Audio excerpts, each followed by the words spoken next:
मामीको घर सफा पारौँ है ल। राम्रोसँग आफ्नो घर सफा पारिदिएको छौँ।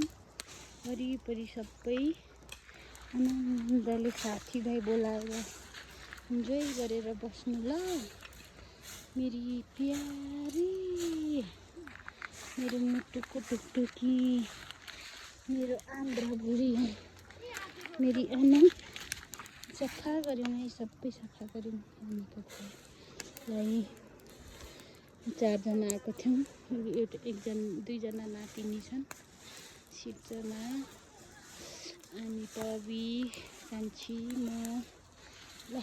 धेरै मिस गरेको छौँ है। त्यसरी नै सफा भएर खुसीसँग बस्नु है जहाँ भए पनि ल। I miss you so much.